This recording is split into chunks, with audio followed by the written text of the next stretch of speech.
It's my pleasure today to introduce these folks from BNY Wealth Management. Leslie Holland, who's CIMA, who's their Senior Portfolio Manager. Leslie has been there for a number of years. She works directly with clients to address their investment and wealth management needs. She joined the firm in 2011 and has over 15 years of experience in the financial services industry. Previously, she was with Northern Trust, where she was primarily responsible for the management of assets for high net worth families, foundations, and endowments.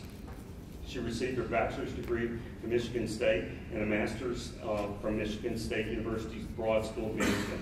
She also obtained her Certified Investment Management Analyst certification from Penn's Wharton School of Business. Her organization's community involvement include the Girl Scouts of North Texas, Texas Wall Street Women, and Dallas Estate Planning Council.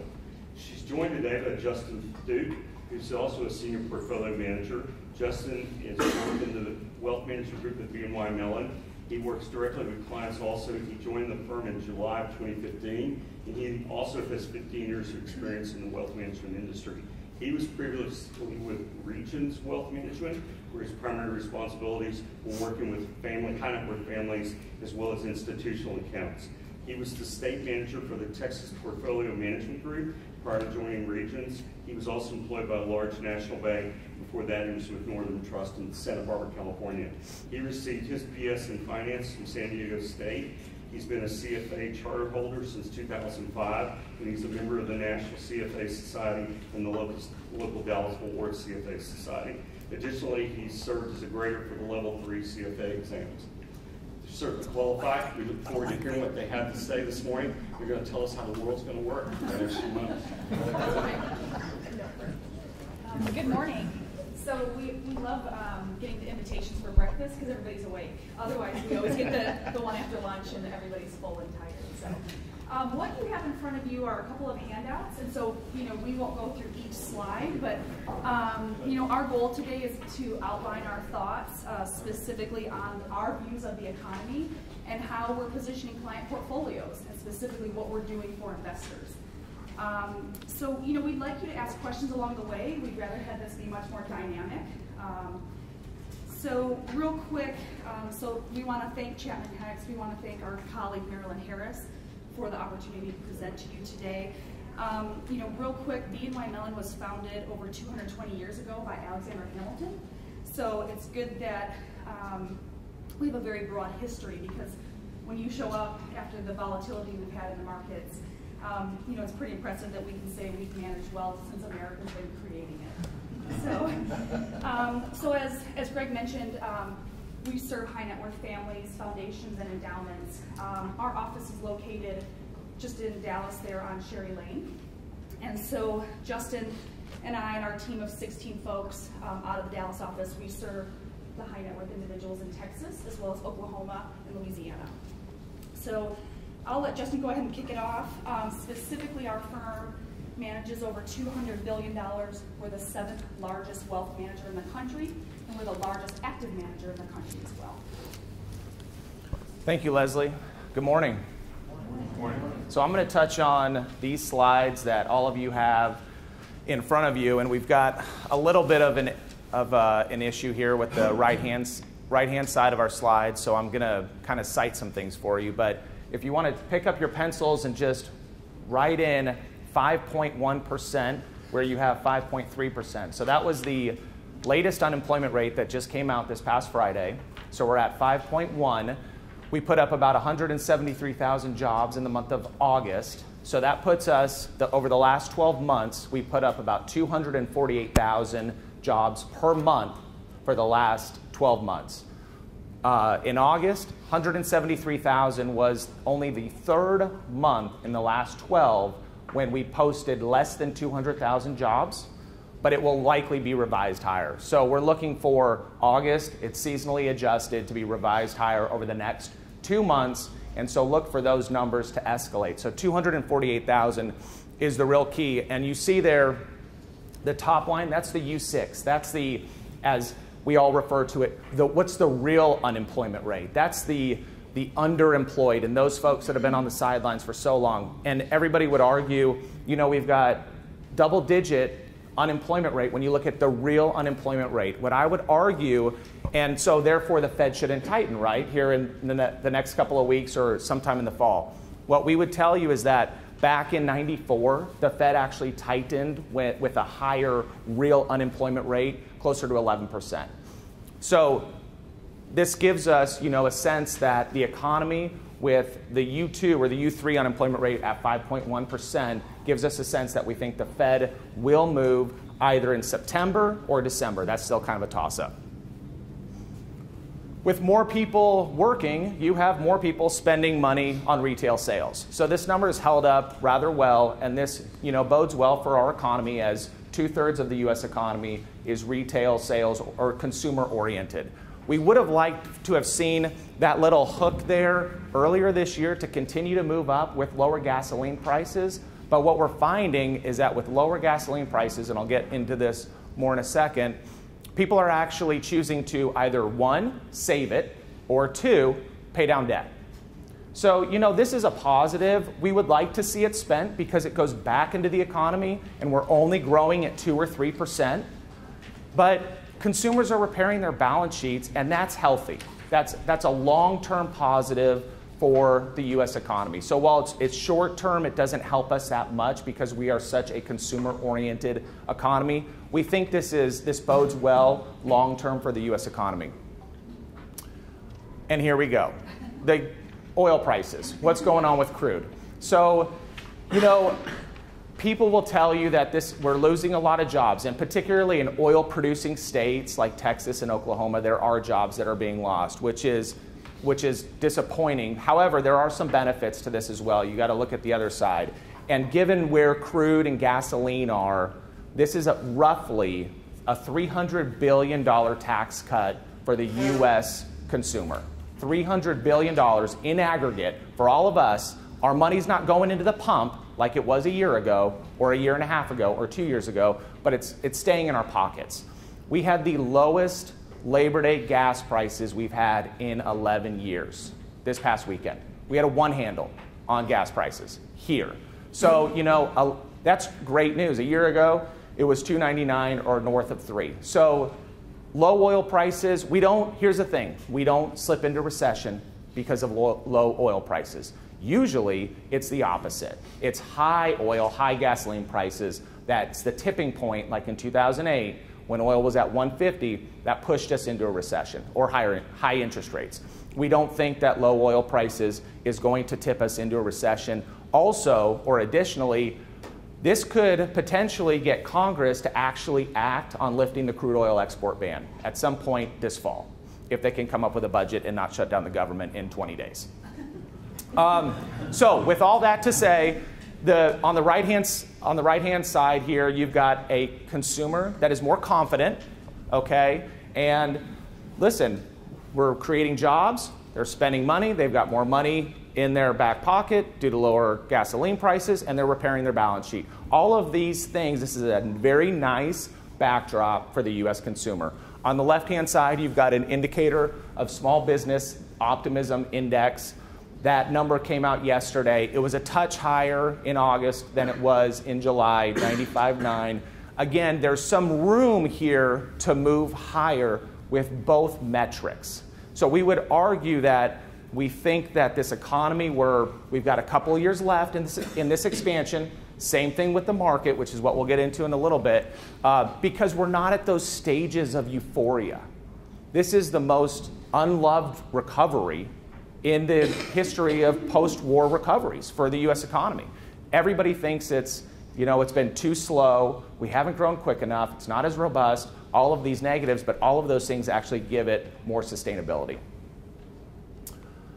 Shifting gears here real quick, so housing starts, this is something that's been kind of lagging, but we think is probably likely to begin to take off. If you were to take your pencil and draw a line at that 1.5 million homes built per year, that is the average number of homes built in this country since 1960. We're at 1.2, roughly. Last year we put up about 1.1. We have been underbuilding for the last 7 years. Well, maybe that's a function of because we overbuilt for about 7 years before that, putting up 2 million homes per year. So, you know, the home builders are cautious. There's a variety of reasons we could debate about why we're not putting up enough homes. Maybe it's the demand side of it. You know, lending requirements are a little bit stringent. Perhaps it's land values. Perhaps it's skilled labor, shortages of skilled labor for the builders. But whatever the case may be, we think that housing actually has the underpinnings to, you know, we're going to continue to put up a lot of homes, 1.2 this year, about 10% more than last year. And that should continue on because we have high household formation rates, which is a precursor to more homes being built. Also, one other thing, real quick on housing starts. This is historically, when you have housing starts breach that 1 million number threshold, historically, on average, housing starts will reach a 1 million unit mark per year, and the economy doesn't peak for 5 years out. So if that gives you any sort of indication that maybe this economy has legs, you know, again, we could be at this number for quite a while, and this economy could continue to move onward and upward. And then in terms of the housing market and existing supply, you've got, you know, not a lot of supply out there, and you're hearing stories now about bidding wars for, you know, those folks that are choosing to put their home on the market. There's pent-up demand on the sidelines, and, you know, that's resulting in higher home values, right? I mean, we've seen our home prices increase. This also helps out the consumer with a higher home value and a higher stock market. People feel wealthier. So you've seen home prices rise. They're not rising at the rate they were a couple of years ago. It is slowing down. That's to be expected. But, you know, it should continue with a tightened supply unit of houses on the market. Those values should continue to move upward. Shifting gears here real quick, talking about manufacturing. So manufacturing's held up relatively well. You know, not terribly exciting again. We had a little bit of a tick down here for the month of August that we received last week. So 51, I think, was the number for the ISM manufacturing index. But we continue to chug along, and we're continuing to make a lot of cars, and we're continuing. We don't have a slide on it, but this could be the best year for U.S. auto sales that we've had in the history of this country. So I believe the barometer was 17 million units sold in the year 2000. We have not eclipsed 17,000 units in any year since. Last year is about 16 and change. We may do that this year. So more auto sales, you know, than ever before, which I think is great for the U.S. economy. You can see as compared, you know, look at the U.S. manufacturing index vis-a-vis the Eurozone and China. So China has rolled over. That's part of the slowdown that we all think is going on in China. I don't want to get too much into China, but the Eurozone, we believe, is poised for future growth with easy monetary policy. Okay, so Europe, you could say, is maybe 2 years, 3 years behind us. We're thinking about raising interest rates. They're putting the pedal to the metal, right? They have very accommodative monetary policy that is unlikely to end anytime soon. So we like Europe, and we like stocks overseas, and Leslie will get into that in a little bit. Inflation, what you see, that big blip there, that's in gray. That is the headline number, which incorporates crude or gasoline prices. So that's what you see rolling over there. The core number extrapolates food and energy, so you see a more stable line of inflation. Whichever metric you're looking at, we are running at a very low inflation rate, somewhere between 1% and 2%, again, which gives this economy legs because the Fed doesn't have to tighten at a quick pace. If we saw higher inflation, the Fed would tighten more immediately and more quickly, essentially. They don't have to do that now because there's a lid on inflation, and so that helps us, you know, as we think about the U.S. economy. So here are our estimates, and you can actually circle or X out that 3%. Our chief economist, Dick Hoey, yesterday or last week revised downward his 2016 estimate to 2.8 based on, you know, lower energy prices, so some job losses there, a strengthening dollar, and a little bit tighter interest rate policy moving into next year.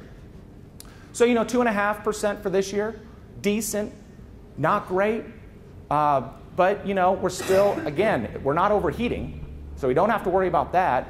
And sometimes slow and steady wins the race. You can see where the U.S., how it compares to other areas across the globe. You can see how China's slowing down. But, by and large, it's a slow recovery globally. And that bleeds into why we have central banks across the world maintaining this easy monetary policy. Although you can see the headline up there, there's going to be some divergence this year, which is going to be because our central bank is likely to raise interest rates at some point here in the fall. So we expect to see that, like I said, in September or December. However, this chart shows you the market, as we refer to it, the S&P 500, and how it performs historically around fast tightening cycles and slow-paced tightening cycles. We're in the camp, and Chairwoman Yellen has reiterated this time and again, when we move on interest rates, it's going to be slow. She wouldn't be thinking about raising interest rates if we were at the tipping point and going to slip into recession. If anything, I think the fact that we're still considering that it's still on the table for the Fed to raise interest rates in September gives the economy a vote of confidence, right? We're going to be taken off of this life support that we've been on for the last 7 years. We haven't raised interest rates in 9 years, I think, 2007, 2006. Leslie probably knows. But anyhow, so, it's about time that we raise interest rates. It's a quarter point. We're talking about 25 basis points. It's not anything that's going to really slow down the economy much. And I think this gives a real vote of confidence. They wouldn't be raising interest rates if they didn't think the economy was on firmer footing, right? Or firm footing relative to where it's been historically. But you can see how the market responds. Raising interest rates is because you have a stronger economy equals more corporate profits equals higher stock prices. And now we're going to get into some of the themes that we talked about, 9 months or so ago, 10 months ago, in terms of positioning portfolios. And at this point, I'm going to let Leslie kick it off because I just joined the firm 2 months ago, so this was pre-me. So here you go, and then we'll kind of ping pong this section. So what Justin kind of just provided was a big global economic overview. We don't go through all those charts with all of our clients, but I do expect them to leave meetings knowing what we're looking at, why we're looking at it, and everybody does need to be aware of kind of what's going on in the global marketplace and how it kind of boils down to what's happening in their portfolio.